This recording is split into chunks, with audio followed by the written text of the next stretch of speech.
I'm originally from New York, but I was born in Seoul. I come from a banking background in New York, and then I became a FinTech entrepreneur. I didn't have any aspiration of helping the Korean American community, to be honest. I did it because I wanted to create a community because it didn't exist, right? And I was a little early because Korean founders didn't exist. Impact-wise, what we're focusing on is the ability to support Korean founders that are. So I'm excited to have this conversation with you for a couple reasons. Yep. One is because Cambridge is something that I literally just started within the past couple of months. It was really an idea that I wanted to try and experiment with and execute on. And so I've been looking for other leaders within the Korean diaspora that are doing different things within like pockets. So whether that's like startups in entrepreneurship, or the other week I had interviewed somebody who is building a professional organization between like Korea and Australia for young professionals. And so there's a lot of these like different organizations that exist. And at least within the English speaking community that I have come across, a lot of the interesting people that I've met haven't crossed paths yet. And so part of what I want to do with Cambridge is kind of be that connecting node for all of these leaders, and also to learn from their own experiences. So I'll probably get into the KSE stuff towards the back half of the discussion. But what's been fun with this podcast is it's also an opportunity for me to kind of glean insights from other people's careers, because I'm 28 right now. And whether it's people older than me or younger than me, getting their Seoul experience, because I've only been here for like 2.5 months. So this is very much a learning process for me. But could you share a little bit in terms of your own background, just very briefly? Sure. So my name is Sang. I'm originally from New York, but I was born in Seoul. I went to New York with my family when I was 4. I've been in New York ever since. So I can't say born and raised, but it's pretty close. I actually lived in New York and went to school in New York State, broadly, greater New York, my entire life. I've actually never lived elsewhere, in any kind of permanent method or whatever. Even I went to college upstate, and I went to school downtown in New York and high school. So I actually have never lived outside of New York until now. So you were born in Seoul, and then you just moved to, your parents immigrated to the States immediately after? Well, they went as students, so they were yuakseng. But like what they were studying like took a longer time. Like they were doing like doctorate, and then I grew up, and it ended up being that it was kind of an awkward time to go back, right? Like I had been there too long, and so I don't know if it was all intentional, but it was kind of like life kind of takes a shape of its own, right? And so I think the intention was always like finishing schooling and then coming back, but then like you turn around and your son's like in junior high, right? And so you're like, wait, like is that the right decision? And so I think that there a lot of those like kind of choices were made, and so actually when I graduated college, they decided to move back, right? So that's like the independence kind of moment. So until then, I mean, that's not entirely true. Like 3rd grade, I was in Korea for 5 months because my grandmother was sick and my mom came to help, and so I had to be with my mom. So I did go to school in Korea, just at a Korean elementary school for 5 months, just like kind of off the deep end. But besides that, this is the longest I've also actually lived in Korea.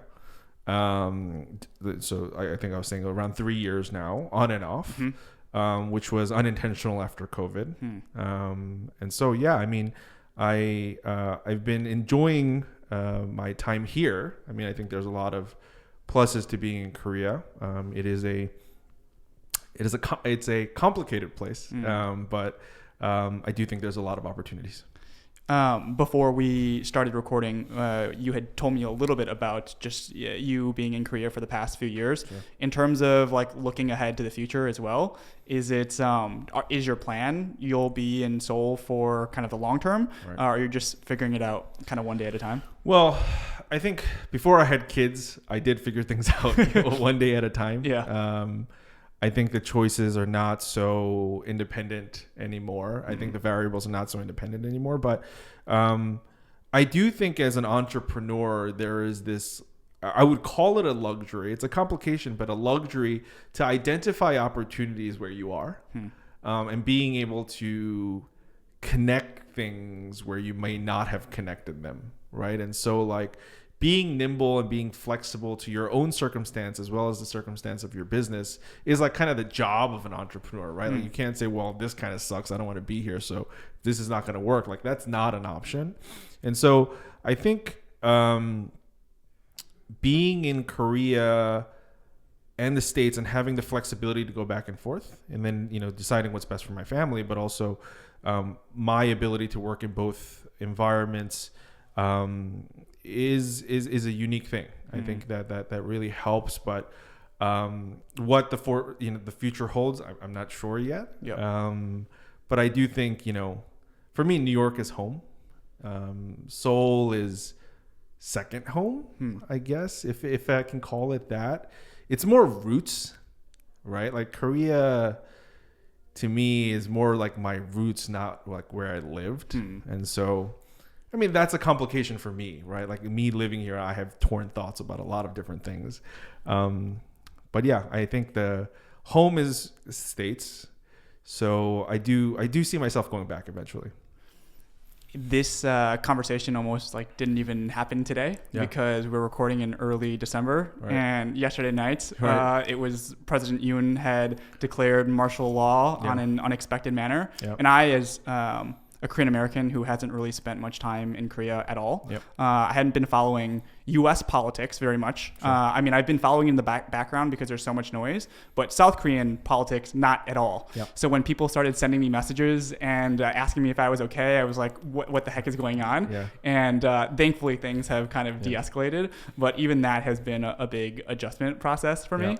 So I'm glad we were able to make this happen. I mean, we were rescheduling because last night you and I were talking and we didn't know which direction it was going to go. I mean, the Korean American community, I think there was a general consensus that this was going to blow over faster than we could even comprehend what happened, just because of a lot of the variables that were at play. And not to make this thing like political at all, it was just such an unrealistic thing to happen. And so what plays out now, I'm not sure, but it's a very definitely an interesting time. I mean, I was talking to my parents and like, wow, like you've never lived in Korea, to me, right? And they're like, and in the short time you've been here, so many things have happened. And so I think it was maybe a little bit more than a year ago, there was a missile attack warning in Seoul. From an alarm that hasn't been rang since the 70s. Wow. It's like literally one of those like army siren things that you turn on for the city to give you a warning that we were being bombed. Wow. And it went off. And so all of Seoul was in panic, right? And even like Gangnam, Seocho, like it was really loud. Like it was like, this is not a drill. North Korea has shot a missile. Basically, that's what the warning was saying, right? And so you look outside, cars were stopped in the street to try to hear what was happening. It didn't come from the radio. It was actually just from the siren. And so everyone was freaking out. And so, but there's just general tendency to understand if you're a U.S. citizen and there's like military action in a foreign country, the embassy is usually the first to contact, right? To try to get them to safety or whatever. But like there was no contact. New York Times wasn't picking it up. So it was kind of weird, right? The only thing you get is the warning and no one else is talking about it globally. And then they realize it was a mistake. Not so much a mistake, but they were like sending up weird stuff and they were shooting up satellites and things like that. But somebody got overzealous and like pressed the button, right? And so it's been in the last 18, 24 months, like twice there's some kind of military action purportedly. But thankfully it's all blown over. So I heard that even before coming here, that North Korea would sometimes like send over these balloons filled with like human feces. Have you seen any of those? No, I haven't seen them. I haven't seen them in real life. There's a funny thing in Yeouido, like the Wall Street of Korea. There's a balloon, but it's not that balloon. But unfortunately, it's some kind of art about the moon or something like that. I forget what it is exactly. But it always looks like that balloon, like if you drive by on the highways. So I'm always like, oh, is that one of those? Because I kind of want to see one. But no, I've never seen one yet. The way that we had gotten connected was I was curious if there were people that spoke good English in Seoul that were like young builders and founders that were doing ambitious things, which is part of the reason why we're here in the Global Startup Center. Is I had learned about this through friends of friends, but we had gotten connected through Hagyang. And I'm curious just on a professional level as well, if you could provide a little bit of background. The two organizations that I know of are like Vega X and Constellation, but could you share a little bit about what those are and what you do there? Sure. So I come from a banking background in New York, and then I became a FinTech entrepreneur around 13 years ago.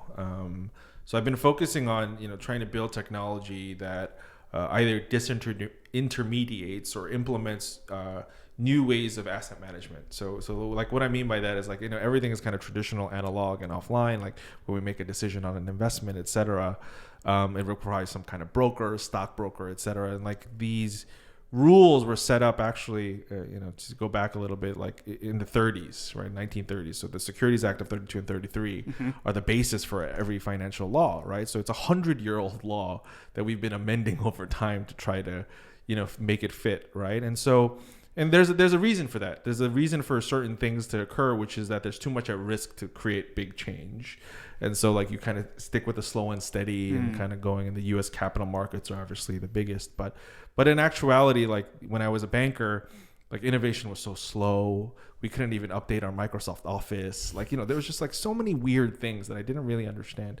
And so I became an entrepreneur, and then I first started with trying to disintermediate like private securities transactions. And so like if you want to invest into a PE or a hedge fund or a startup, there's all these rules and hoops and hurdles. Like in startups, we think it's not there, but it is. It just so happens that people don't litigate in startup that much, right? Like, a fund investor will litigate all the time, but in startups, it doesn't really happen because it's such high risk, right? So anyway, if you can't make your money back, then it's just kind of, you're on your own, right? And so, that was my first kind of foray into it. But like the journey actually over the last decade has been always the same. It was, how do you make just things more efficient, or just kind of close the gap between counterparties, right? Like an investor that needs something, and then, somebody that can provide that service. Like how do you close that gap without creating a lot of conflict of interest and things like that? And so fast forward to 2016 was when I think blockchain started getting a little bit more attention. People talk about like 2008, but in actuality, if you actually go back, I had conversations with my friends in 2008. Like, it was not a thing. Like, it wasn't really a thing for the lay person. I mean, like, it like literally existed in MIRC, and like you had to be there in the dark web to see this stuff, or else you didn't, right? Yeah. And so, fast forward to 2016, I think there was this.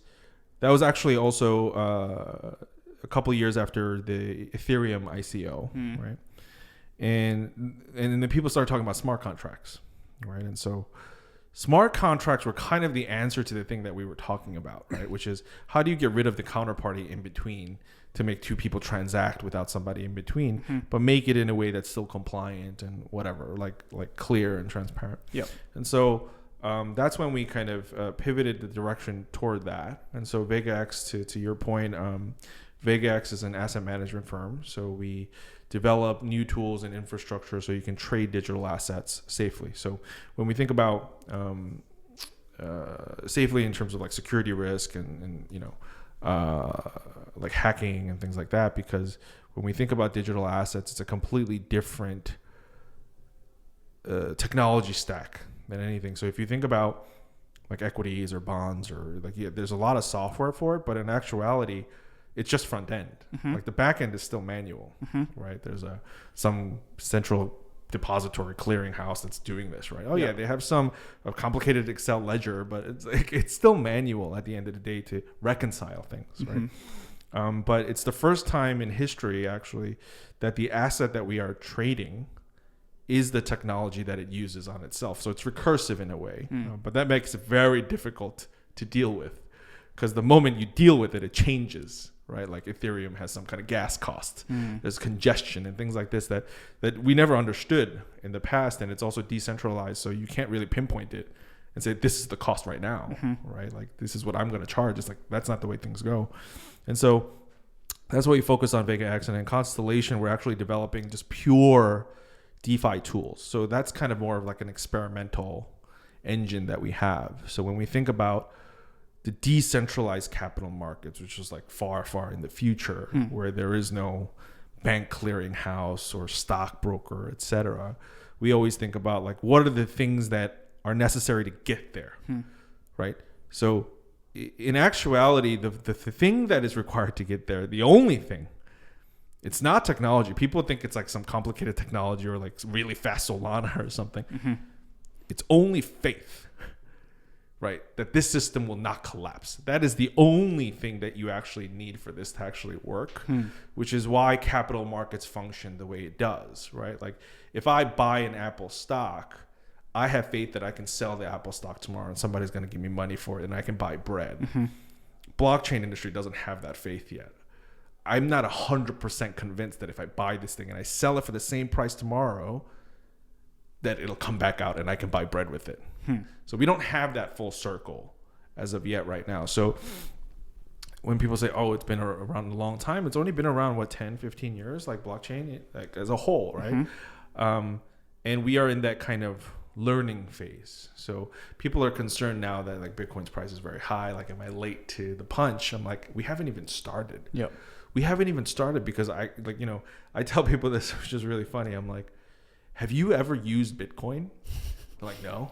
Have you ever used a smart contract? They're like, no. I'm like, it hasn't started. Like, you don't even know what it is. Like, how do you think that this is like an actual thing, right? At least with gold, you can say, oh, I haven't used gold before, but I know countries transact in gold. Like, you know that for a fact. In this case, it's all theoretical, to be honest, still at this point. And so VegaX is our kind of more traditional asset management trading kind of infrastructure arm, and Constellation develops more of our experimental DeFi technology. I have many questions about that whole space. Like crypto isn't something that I am deeply knowledgeable in. My background is in like economics, and I did work on Wall Street. And I have consumed a lot of content related to Bitcoin, and so have some convictions there. But then everything outside of Bitcoin is just like the Wild West from my perspective. Even in terms of like understanding path dependency and your career overall, like you had said, you started in investment banking. Even from like high school years, college years, in terms of what you hoped to do. I saw that you had graduated around like the 2008 timeframe, that's right. Which is a pretty exciting time to go into finance. Can you tell me a little bit about even like what your personal aspirations or thought processes were relating to career building as well? Yeah, so actually, my dream was to be an astrophysicist.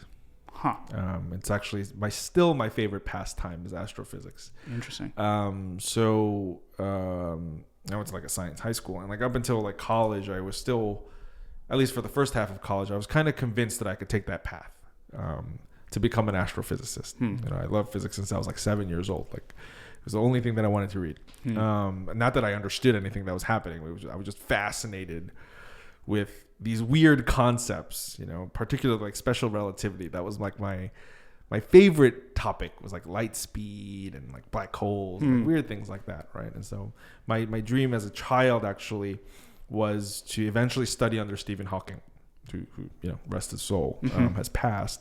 But that was like kind of the one thing that I wanted to sit in a lecture hall with Stephen Hawking, well, talking through his machine, but yeah, talking.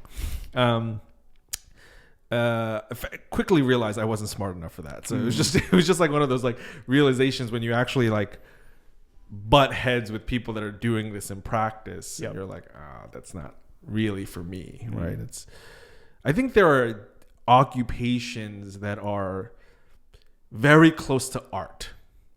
Right, like it's not like the practicum is quite low, and there are, you know, it's like religion or physics at that experimental phase becomes a lot more philosophical than, you know, like how do I make a nuclear weapon, right? It's like it's deeper than that, right? And so I think like jobs like that and music, like my mom is a soprano. There are things that you do because you love it and you're exceptional at it, right? For no other reason than that, actually.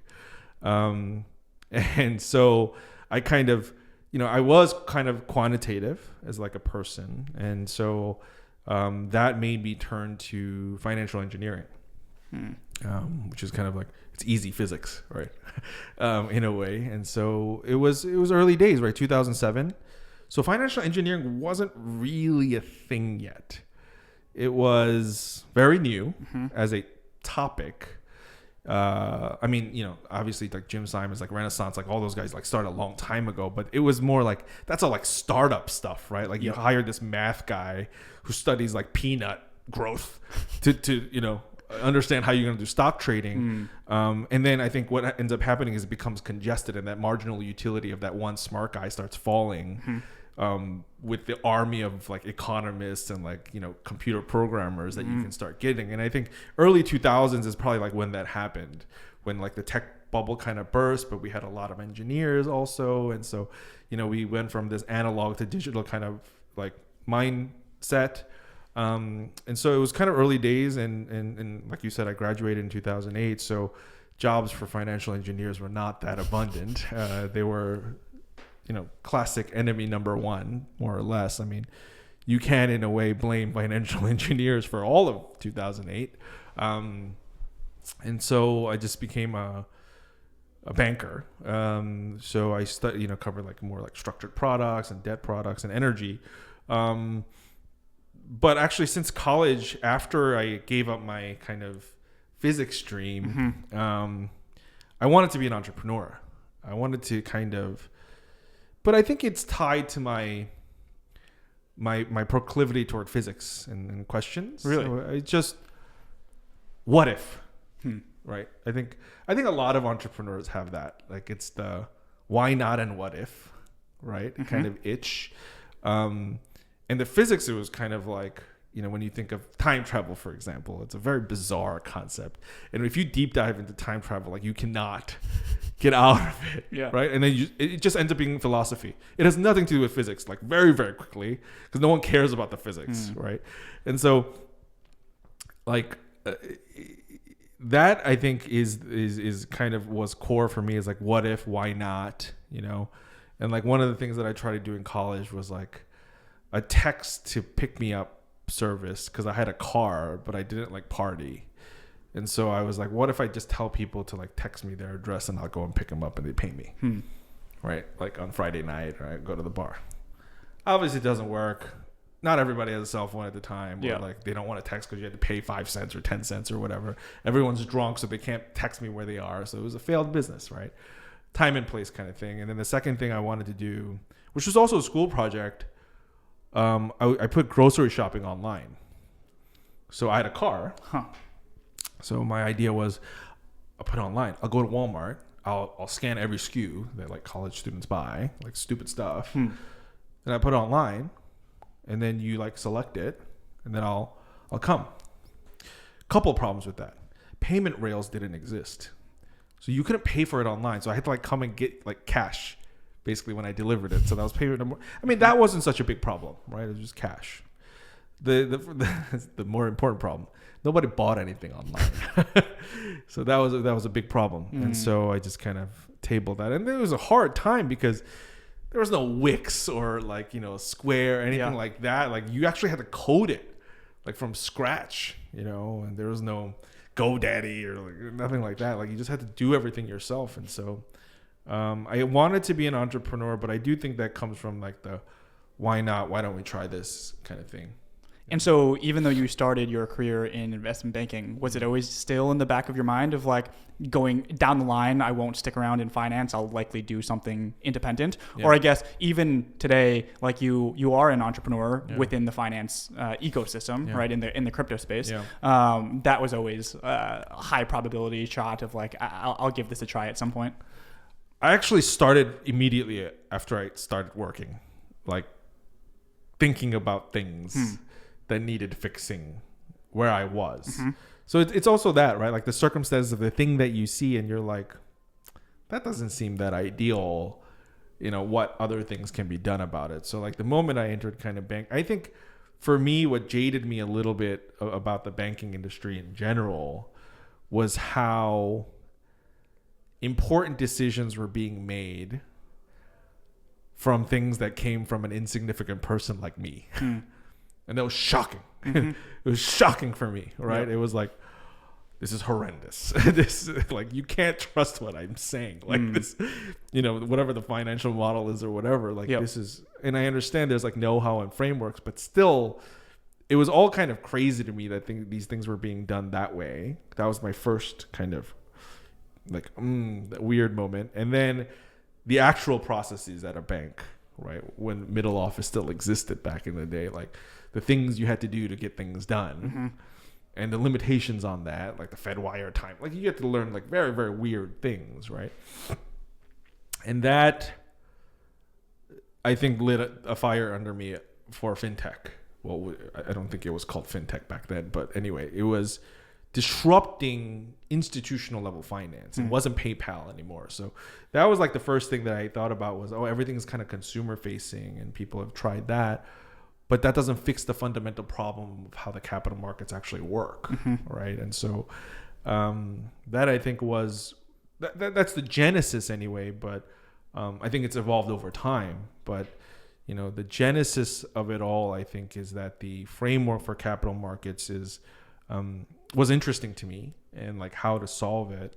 And one of the other things that I did find quite interesting, and this is more like a personal kind of thing, which is, a lot of financial theorem, right, and academia actually comes from physics, right? So the Black-Scholes is actually a thermodynamic model, and like all this stuff. So the long-term capital management guys, they're that's all what physics I'm guys, right? Yeah. There's the Merton, it's Black, it's all these. Well, they blew it up, but they blew it up because they didn't understand risk, I think, at the time, right? But yeah, I think I also thought that was like quite fascinating for me. Which was like why physics is tied to something that people are doing, right? Which is kind of interesting, like that a financial instrument is governed by the natural laws of physics seems kind of weird, unless you believe that there is an underlying law that we don't understand that can actually speak to our existence and like the way we behave and operate fundamentally. Then I think it all makes sense. But then you're looking for like some grand theory of something. So yeah, I think that it all does come full circle. I don't think anything is wasted over time. So yeah, eventually I hope to maybe take a step back and just study physics too. Do you think that, because I don't know the mapping of like kind of the 07, 08, 09, the financial crash and like where that lines up with you when you started working. But there's always these studies of like, if you look at people in their 40s and their 50s, and the ones that had experienced this crash, their asset allocation has these types of tendencies, right? More stocks, more real estate, less bonds, and if you look at like different generations, the experiences have deeply affected the way that they look at risk. And the financial crisis is another good example of that. Can you tell me a little bit about that experience, and do you think that it ended up framing like your career trajectory to a degree? I think inherently, I talk about this on my podcast too, and when I talk to other entrepreneurs, but I do think risk, the risk level for entrepreneurs is extraordinarily high, innately. And I don't mean that in like, sometimes it's irresponsible, it's brash, there's the irrational optimist concept, right? And so the irrational optimist concept is 100% necessary to be an entrepreneur, right? Because there is no way a sane person would be an entrepreneur. Like if you actually think about the constructs of what a well-balanced, socially accepted person would do, the exact thing you don't do is become an entrepreneur. Right? It's like, I'm going to risk everything and just shake things up as much as I can. Like I'm going to put it in this bag. I'm going to shake it up and see what happens when I throw it out. Right? It's like, let's not do that. We've fought for 100 years not to do that. And yet you still do it to see what comes out on the other side. So in like kind of like a childish way, it's kind of like, I'm curious, right?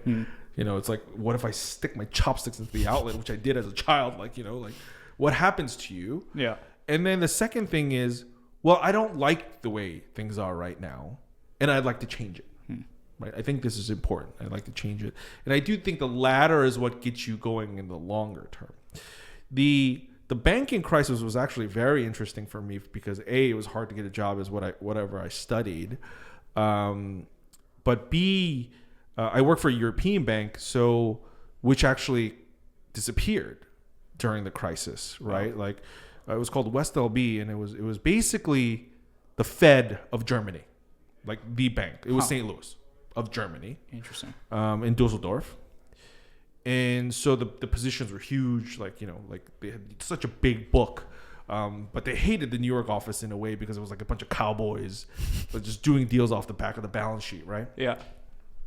And so, these European banks, people don't realize, but they're massive. Like compared to U.S. banks, these banks are massive balance sheets because U.S. banks don't operate that way, like a balance sheet heavy business. Like unless you're J.P. Morgan Chase, if you're thinking about like Goldman Sachs or Merrill, like all these banks, it's balance sheet light businesses, right? They're just doing advisory, fee-based business, brokerage, these kind of things.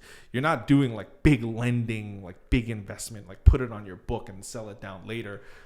That's not really the business model, right? And so if you actually think about the European model, because the second bank I went to is BNP Paribas, which was the largest bank in the world at the time that nobody's ever heard of, right? They had the largest balance sheet on the planet. Right? Why? Because they bought every single bank ever. So if you go to like Africa and Europe, they all have the BNP Paribas logo, but the name is different. You go to Turkey, you go to Africa, they're all BNP Paribas, right? But what was interesting for me as a career path was because I worked with like a bunch of European banks, we didn't get hit with the 2008 crisis, right? Because 2008 was the time that only Europeans had money. So Europeans were going at it. They're very, very busy. Interesting. Very, very busy. But the problem was the deals that had been done were going bankrupt. Right? The deals were actually going bankrupt, not the financial institutions, at least at the time. And then so after that, what happened was the Eurozone crisis. That was like later, right? Like it was like the aftermath of 08. It's like 9 to 10, right? Yep. And that's when everything shut down. And so my first job, we were across the street from Lehman. My office was across the street from Lehman. So we would go out for lunch like that day. It collapsed and like people were coming out with their boxes. So we would just like sit there watching. This is insane. Yeah. Right? Lehman's an institution, right? And fast forward to now and like Credit Suisse is gone, right? And the impermanence of everything became quite clear, I think, during that financial crisis. I think for me anyway, personally, the impermanence of institution, I think that was something that was like, kind of eye-awakening for me, but also the reliance on that, like for my own like mental health, like, oh, things are okay because things are this way. Like I realized that needed to change very quickly. And so, yeah, I mean, that's all I think tied to that entrepreneurship thing, right? Like master of your own destiny or whatever you want to call it. Yep. But I don't think you really care about that as an entrepreneur. You're just like, I think that way doesn't work, so I'm going to try this way. And so but that also propelled my, I think, desire to be in FinTech even more, right? Just viewing it, going, I was right. Not I was right about the crisis, but I was right about the framework. Like there's something heavily, heavily wrong with the framework, right? Yeah, it was mortgages, this happened, the tulips happened, Soros shorted the pound, whatever. You can blame it on all these factors, but there's a broader problem, actually, that exists within that framework, right? And so that, I think, that definitely put more conviction in me that, finance needed some more innovation. Well, I asked this as well because even for my own experience, like I wouldn't say I wish that I was kind of alive and investing in the kind of 07 through 09 timeframe. Yeah. But in terms of the experiences reveal something about yourself, and it also like reveals something about the people around you as well. And during like my 2 years or so when I was at Goldman on the wealth management side, I at least had gotten to see the COVID kind of drawdown and that chaos. Yep. And even in terms of, you think that certain investors are steady and even-handed and very calculated in how they operate, but when the S&P 500 drops 30% in the matter of like a month, you start to see pieces of people that you just can't, even with like years of experience with them. And so that's why whenever I talk to people, especially who have like started their careers or a meaningful chunk of their careers happened during the 08-09 kind of crisis, I try and glean as much of that as possible. Like I can watch Big Short a number of times, but I still won't, the experience won't leave the same kind of imprint that somebody who had lived through it kind of had. It's interesting because I was very junior. Like I didn't really have I didn't have P&L. Like I didn't really feel it. Like I didn't have a family at the time, and I wasn't losing like my job of 20 years. But it was like traumatic. It was very traumatic for people, right? Like when it all kind of came crumbling down because we didn't understand risk, right? And it's funny, like you've probably read The Black Swan, but like in actual quantitative analysis, like most of it happens during these events. Like most of any action happens during these events, and it's always negative. It's never positive, because positive news doesn't break like that, right? And so positive always goes up slowly. Only negative breaks like this.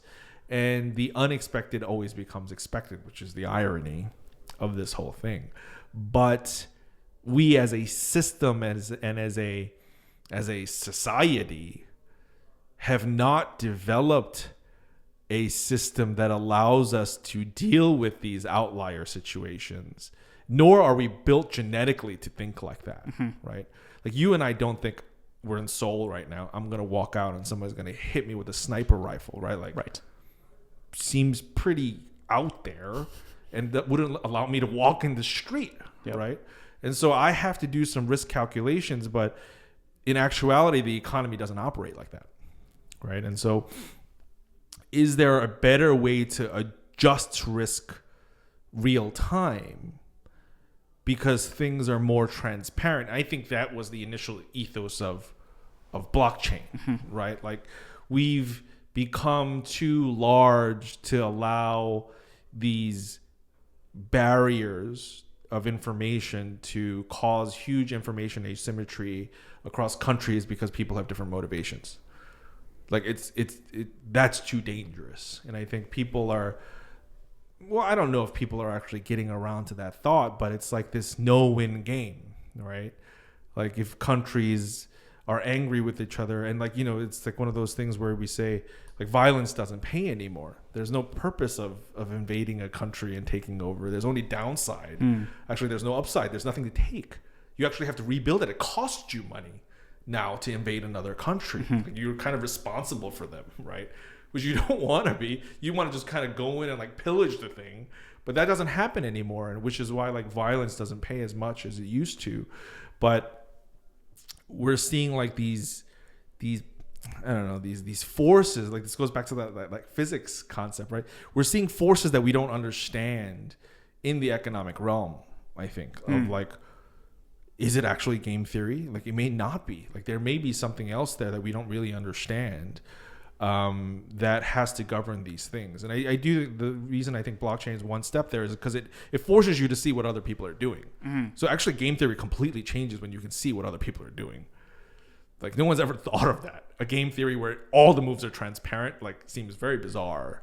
But I do think there's going to be a weird change that occurs because of that. So when did the whole like crypto stuff kind of get onto your roadmap? Like, because this is, like 2010, 2011, 2012 kind of time frame, and then you decide to do your own independent thing. Yeah. Like when you were in investment banking, you were aware of some of this stuff happening in the crypto space. The other thing that I'm just like generally curious about is like in the venture capital space in Seoul, Yeah. it just I'm kind of surprised by how outsized a representation like the whole crypto scene has here. And I don't know if maybe that's just my own perception of it because I've only been here for a few months, or if I were to look at other startup ecosystems like in Japan or Taiwan or other parts of East Asia, if it would look the same. But it seems like there's a unique interest or fascination with crypto in South Korea, and I'm curious like what your thoughts are.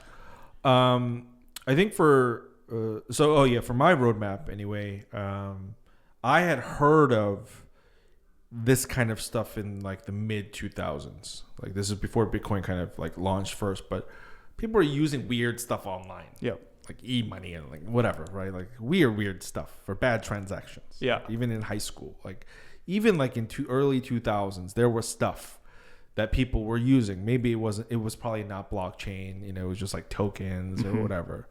So, when you think about the fundamental value of what what Bitcoin gave you when it launched in 2008, no one cared, right? Like it's just like this tool, like to either do illicit activities, etc. So I think it took a number of years to actually get there. But for me, it came actually much later in terms of interest because Bitcoin as a framework is unusable as a technology, right? So like what is the benefit of Bitcoin, right? It's immutable. That's one. That's blockchain. It's proof of work, which I think was interesting at the time, right? The supply doesn't change, and it is protected by this random nonce generator that you can't solve with modern computing, right? And the funny thing is, it's because it's random. If it was calculated, it'd be easy to solve, but because it's random and the nonce length is random, it's just a brute force game, right? A brute force game. And because of that, because it's a brute force game, all you need to do is get stronger. Like the computers just need to get stronger. That's it. That's the only equation. And so there's this natural relationship path between the power of computing and Bitcoin, and the geniuses behind Bitcoin, whether it's Satoshi or not, have the formula, right? No matter how fast you can make this is going to get harder faster. So it's going to take time. I mean, we won't talk about quantum computing, but anyway, like whatever we have there. So Bitcoin is valuable because it's unusable. And when I say unusable, I mean for any other purpose than to exist, right? Gold is valuable because it's largely unusable as like a tangible good, right? Yep. Like if you and I ate gold, it'd be quite useless as a store of value, right? We use gold in rocket ships, I think for wires and jewelry. Compared to that, the quantity of gold is massive. And so that's why it's a good store of gold. It's malleable. You can cut it up. You can move it around. It's pretty light. Changes forms quite easily. Same thing for Bitcoin. Except Bitcoin has structured in a way that it gets harder and harder to do anything with the damn thing. And that's why it's a good store of value. So until Ethereum and these other blockchains actually came to be, a blockchain economy was impossible to imagine, at least for me personally. I mean, there are Bitcoin maximalists that like, you don't need anything. We're going to make layer 2, layer 9 on Bitcoin and life is going to be freaking amazing. Maybe. I could be wrong, right? But in actuality, I think there is a time and there is a place for each type of technology. And I think, funnily enough for me, I think a larger reason why that will persist and continue to be is because people don't want to be all part of the same clique. Like it's much more fundamental than I think like, oh, Solana's this great technology or Doge is this or whatever. It's, I want to be part of a different club than you. That's it. And that because of that, other blockchain systems will exist, right? And whether it's the perfect existence or not, I think actually like trying to get toward this like maximalist mindset for anything is actually a lean towards some kind of totalitarianism. Even though Bitcoin is decentralized, if everyone's like forced to use one system, somebody has some power somewhere, right? And so I think there does need to be even decentralization within decentralization, and that will still continue to be, going forward. Yeah. And the general kind of crypto scene in Korea. South Korea as well. What is your take on that? So I was kind of here for that, I guess, like 2017 when the ICO boom bust bubble happened in Korea. So Korea has one of the highest retail investor concentrations in the world. In terms of trading. I'm not talking about crypto. I'm just talking about trading. Yep. If you've ever been in an elevator, everyone has a stock app open at some point, which is fascinating. Yeah. Because I don't touch stock. I don't know if you do, but I don't touch like day trading and stuff. I think it's terrifying. Yeah. We come from finance, and I think it's terrifying. Maybe because we come from finance. It's like I'm never gonna have an edge buying and selling. That doesn't make any sense to me. But it's not that case in Korea. So retail trading is very, very high in Korea. And so I think that plays a part into why crypto became so ubiquitous across the board in Korea. Doing a lot of side investments with people I know is also very popular in Korea. So if someone talks about it, it's very cliquey. And I have to do it. I can't miss out. I have to do it. So there's a part of that built into the culture. And a lot of people got rich in the early days of crypto, right? This, in Korea, they say 대박, right? Like something you did 100x, right? And the search for that is constant in South Korea, I think. And so I don't think it was kind of a intentional, regulatory or environmental kind of thing. I think it was a lot more grassroots and tied to the fact that people are very familiar with buying and selling assets themselves without the hand-holding of a financial advisor, and crypto was perfect for it. And so why is the VC community more, entrenched in that? I think it's tied to that in the past. Although after Luna Terra, like kind of things, really fell off a lot. Like you can't say you work in crypto. Like it was very, very bad. So these days I can't really speak to it, but I do think the proclivity is a lot less than it used to be honest. Because during the hype, it's like everybody was doing crypto, right? I mean, in the States too, but everybody was doing crypto here. It was the hottest topic. I think of the kind of Asian economies, it was definitely, one of the top. Japan took a completely different approach. They went heavy regulation. We will provide the direction, but because you have clarity, it's easier to move on what you want to do. Korea hasn't done that. And so I think the concentration is more tied to the innate culture of Korea than it is to anything, structural. And do you think I don't know, for example, the emergence of Bitcoin is to me, there's real substance there and there's obvious use cases. And it's exciting now that we have Bitcoin compared to, let's say, 2 decades ago when nobody knew anything about it, right? But even in this, maybe retail investors in South Korea getting excited about specific crypto projects. And for the most part, maybe they're trying to get that 100x win or whatever. Is there also interesting stuff going on in terms of innovation or real use cases that you see pop up? Or is it just hard to say given the exposure that you've had? I'm just curious if there's underlying gems that are kind of hidden within this broader ecosystem, or if for 99% of the time it's just kind of noise. Do you mean in Korea or generally? Well, I don't know. I would say I would ask both, just because I have only been involved with Bitcoin for the most part. Sure. But I would think that the stuff that gets big in South Korea also kind of precipitates abroad as well. But I mean, we've like I mentioned before, Constellation is our kind of experimental arm for DeFi. So we've made tokens and protocols and chains and failed, tried again, keep pushing. Yep. And so do I think that there are very real and important use cases that are being addressed by blockchain? I think so. I absolutely think so. And like I said before, I'm personally not a maximalist. So I think that having the store of value for an economy that's based on a decentralized infrastructure is great. but you also need the actual economy, like on top of it, right? And will that be built on other things? I think it's too early to say, right?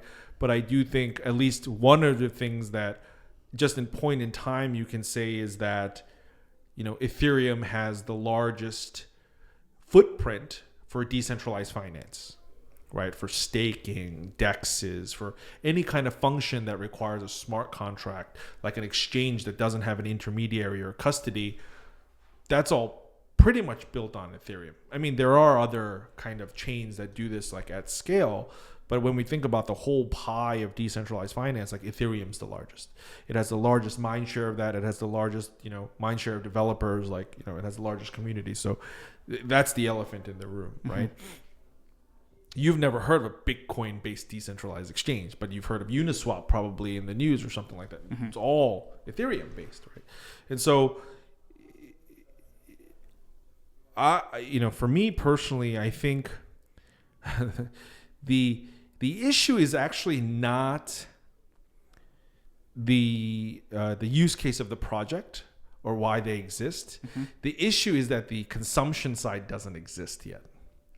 So like, you can build something that's fantastic, but no one can buy it, right? Like, I don't have a wallet on my phone. Like, I don't have a cold wallet. Like, I'm a lay person that has never done this before.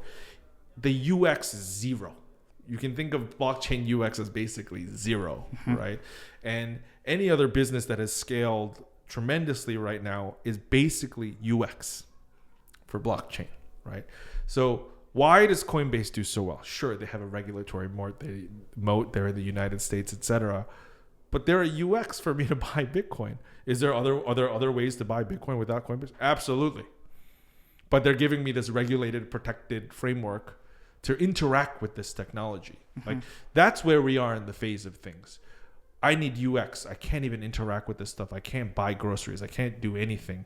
Even investing seems scary. The addresses are 19 characters long. And if I send it to the wrong place, I have no customer service to call to cancel that transaction or what have you. 99% of the world is going to say, no, I'm not going to touch this stuff. Call me when I have to, right? Yep.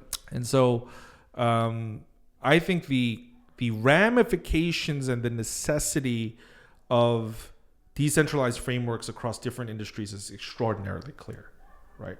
It's not just finance. If you think about like supply chain management, you think about insurance, you think about anything where you're like, oh, it's heavily intermediated, the data is super fragmented, and it's really, really hard to execute. And it's very, very top heavy. Then blockchain will fix that problem, right? And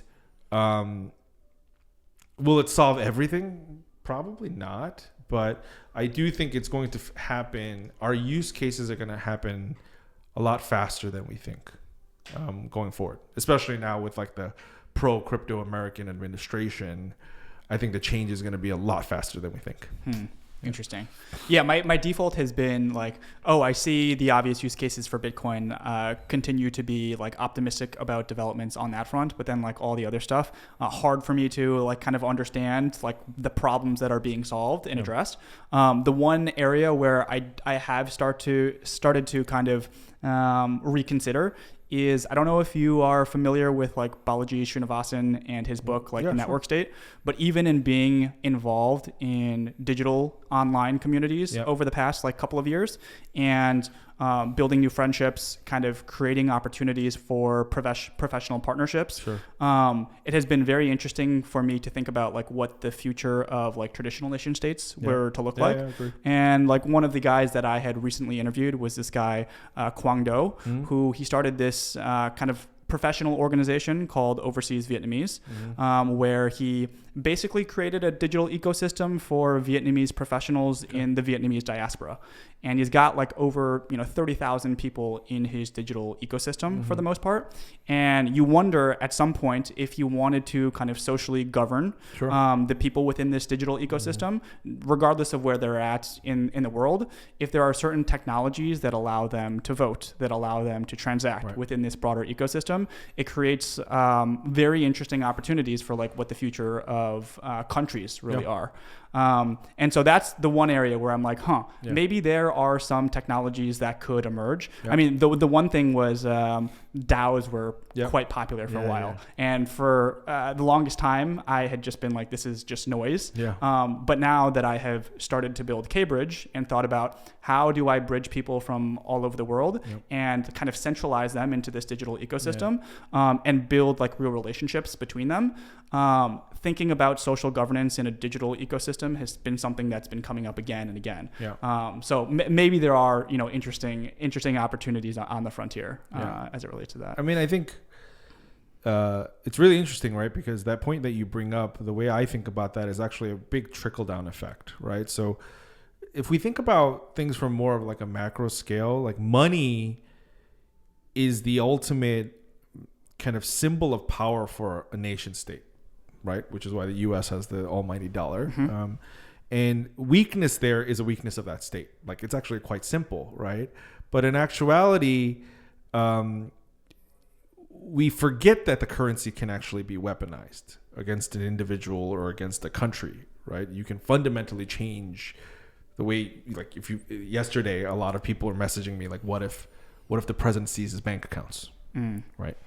And so, you know, that kind of centralized governance power, or us leaning on a centralized governance power ultimately, but being able to move that into a virtuous system that's self-regulating using technology, because you get penalized for doing bad things and you get rewarded for doing good things, but not on a subjective basis, on a completely objective basis, is what I think people are trying to govern toward, right? And when we think about, you were talking about use case, it's any industry that has a moral hazard problem because of this power, right?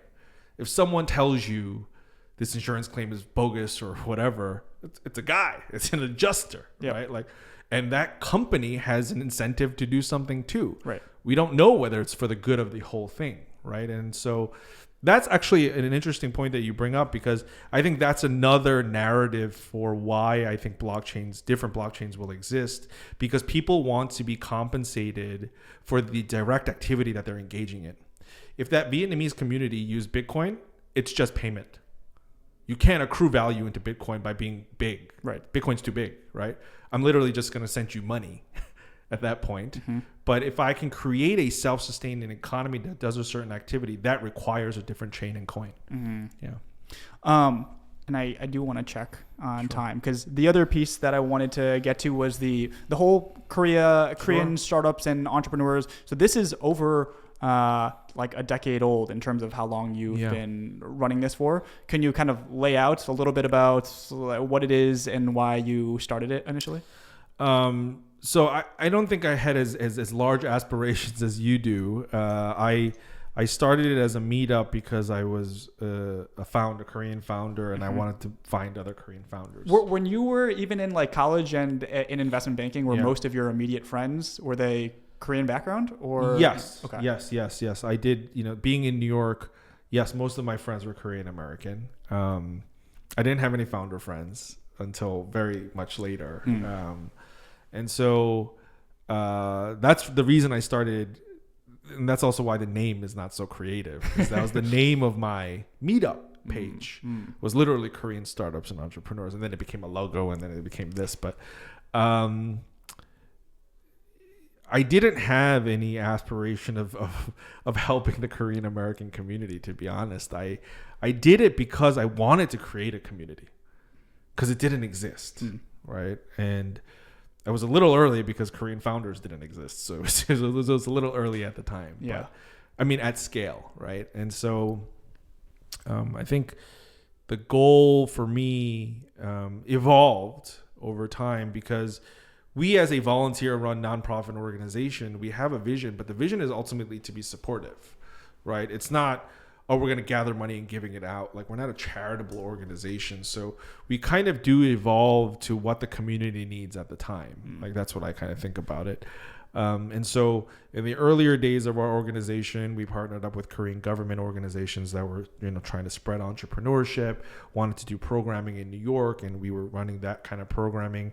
And I think I mentioned to you when we first caught up over the phone, like, call it 7 years ago, getting people together was enough. Like, getting interested Korean people in entrepreneurship was like a big deal. Like, that was huge. Like, it was like, oh my God, like, you found them, right? And they came together, right? Yeah. Without any other incentive, but just to be like, oh, this is cool and interesting, right? Or I want to do this. Like, how do I do this? And so that has obviously evolved now, right, over time. And so we, during COVID, we couldn't do much, but post-COVID, we had kind of a decision to go more digital. So we think that, at least as an organization, we can provide the most support in being kind of like a deconstructed accelerator, right? Getting the best insights from entrepreneurs that are kind of similar to me or not similar to me, being able to search the repository of the podcast for specific problems I'm having, go to market, fundraising, whatever. And instead of like constantly going to conferences and events, I can kind of look that up in posterity, and connecting with the right mentors, right? And so, and also we're doing workshops, but the workshops are different than the conferences we used to run. We're going to go much more concentrated on specific topics, because the feedback that we've received is that these kind of tangible results are much more valuable for people versus like going into like a 500 person room and, like looking at a speaker and going, that's fantastic. Yep. But actually being with your peers and doing these workshops to address the issues I'm having as an entrepreneur.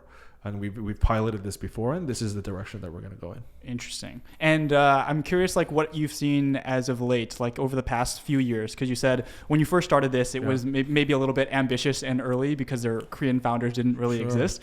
Have you seen a lot of like interesting founders, Korean American or like I guess Koreans here that are trying to go abroad in the States? Are those both the types of demographics that you serve? So yeah, I think impact wise, what we're focusing on is the ability to support Korean founders that are in the United States, at least as of right now. That is like kind of the thesis or the KPI for the organization, because as much as we want to help everybody, we may end up helping nobody, right? And so we do want to help Korean entrepreneurs that want to come to America, but we can't help them come to America. Yep. It's kind of once they get there that I think our organization can point them in the right place or provide them with the right resources, right?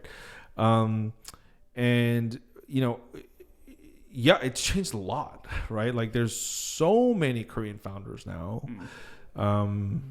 It's funny because I've recorded a few sessions of our podcast recently, and the podcast is becoming this weird, like self-help content group of don't be a banker, don't be a lawyer. Like that's all like everyone's like talking about, right? Because like everyone was a lawyer or a banker, and it's just like I woke up one morning and I was like, oh my God, I hate this. But it's interesting because that is a very common problem. Yeah.